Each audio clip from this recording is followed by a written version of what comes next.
welcome to the very first episode of the Finance Capital. We're so excited to launch this project because it's just more than a podcast, but it's part of our civil action project for our history class. We wanted to do something that doesn't just stay in the classroom, but actually reaches to people and makes a difference. So we asked, what's a real-world issue that affects almost everyone, but barely gets taught in schools? Financial literacy, of course. So many teens, even adults, step into the real world without understanding how money works. Budgeting, saving, investing, building credit, or even understanding your first paycheck. It's stuff we all need, but most of us don't learn it until we have already made some costly mistakes. That's where the Finance Capital comes in.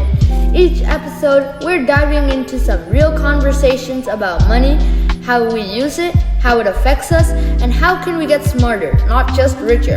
In today's episode, we're kicking things off with a deep conversation. We're talking with Mr. Manwani, someone who has learned a lot about money through real-life experiences. This is not just charts or lectures. It's about the human side of money, the stories, the stress, and the mindset shifts, and the moments that changed everything. Before we begin, would you like to say anything, Mr. Manwani? Pleasure to be on the podcast today. Thank you. All right, so let's start way back. Can you take us to the very first time you thought about money seriously? Not just coins in a piggy bank, but the very first moment where you thought, wait, money really matters. Was it out of curiosity, or was it something you had to learn out of necessity? The first time I really thought about money was when I wanted a University of Michigan starter jet. My parents told me I had to buy it myself. That made me curious. Like, how do I get money if I don't have a job? So I started asking around the neighborhood, even helped out my parents at their shop in downtown Los Angeles. Wow, that's the kind of experience that really stays with you. I think we all have a moment where we feel money shifts from just the beginning, something grown-ups talk about, as something we feel. Whether it's responsibility, stress, or just awareness. And speaking of feeling, let's talk about stress, because let's be real, money isn't just always easy.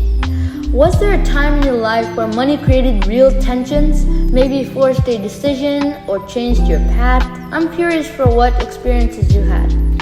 Oh yeah, in college I actually spent more money than I had in my bank account. That caused a lot of stress.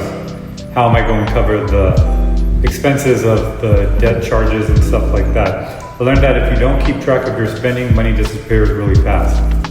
Thank you for being honest about that. I think the people sometimes feel alone when they're going through money struggles, but hearing stories like yours reminds us that it happens to everyone and it doesn't just define us, but it can really shape us.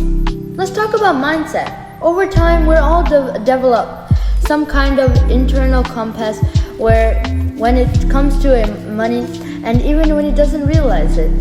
What's a belief or philosophy that really guides your money and decisions today? I believe money is a tool, not a goal.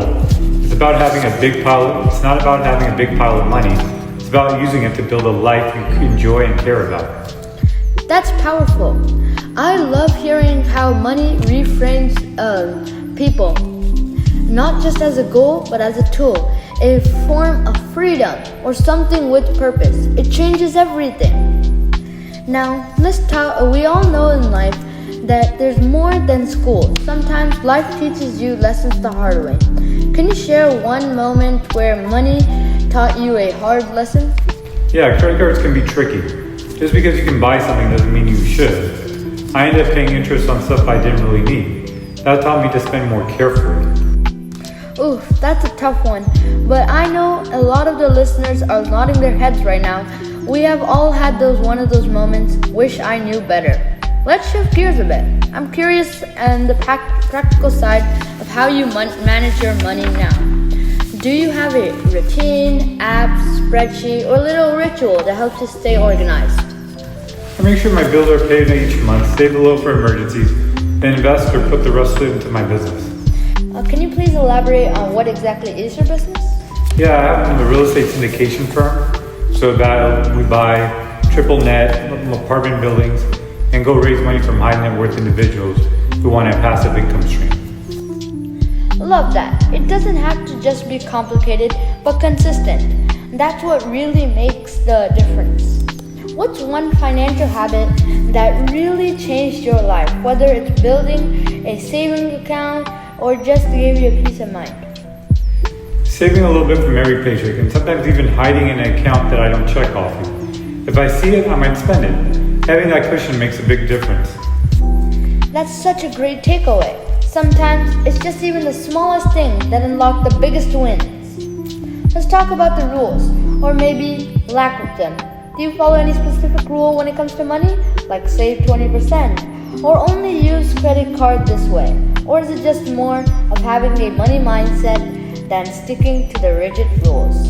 For me, it's more about mindset. I try to save and invest as much as I can, but I also believe in staying flexible and enjoying life along the way. That's refreshing, because so many people think you're doing it wrong. I don't think I'm doing it right.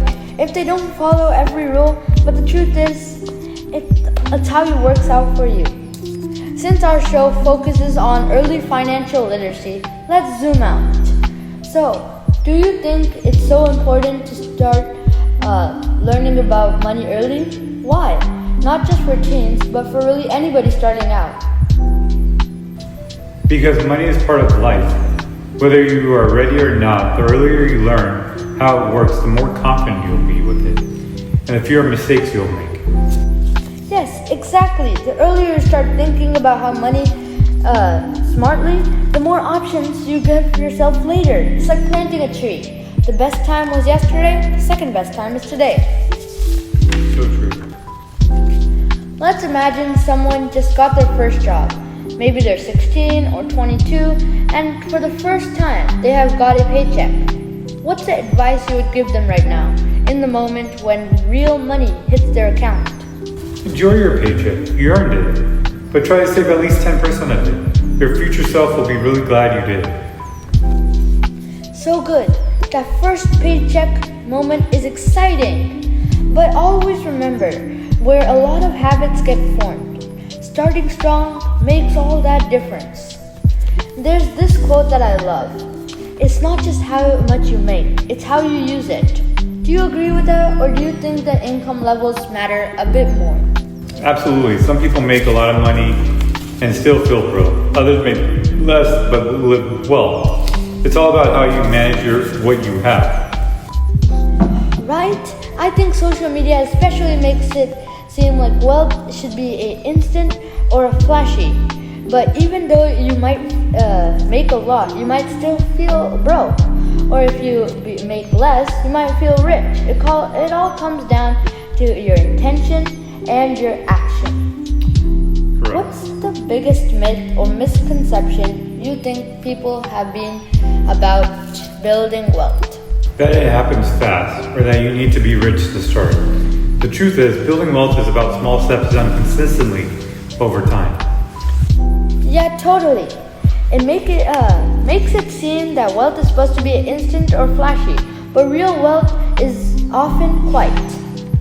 What's your financial goal and you're still working on right now? Something that's real and current for you. I'm working on becoming completely debt-free and having the freedom to make time off and having the freedom to take time off when I need it without stressing about money. Thank you for sharing that. It's so helpful to hear that even a financially smart person are still working towards something. That's the journey. So, Mr. Manwani, how do you define financial freedom, and has the definition changed for you over time? Yes, to me, financial freedom means having choices. Being able to say yes to what matters and no to what doesn't. When I was younger, I thought it meant being rich. Now having peace of mind and control over my time is important to me. I love that. Freedom looks different at different stages of life, and that's okay. The key is knowing your vision and what your freedom looks like. Who shaped your money story the most? Was it your family, your mentor, or did you teach yourself everything? It's a little bit of all three. My family taught me the basics. Mentors help me grow. They help me learn how to invest properly and what to invest in. And I learned a lot from reading, watching others, and making mistakes along the way. That's so interesting. People around us, even if they don't say much, leave an imprint on how we think about money, good or bad. Alright, final question. Let's say the entire world is listening and you have 1 minute to share your best financial advice from your heart. What would you say? Start small, start now. You don't need a lot to begin saving or investing. Learn the basics, stay curious, and remember, you control your money. Don't let it control you. Boom! That was incredible. Thank you so much for sharing your story, your lessons, and just being real with us today. To everyone listening, if this episode made you think differently about money, good. That's the whole point. You don't need to be perfect, rich, or expert to take control of your money. You just need to start paying attention, ask better questions, and stay curious. This is the Finance Capital, and we're just getting started. Catch you next time.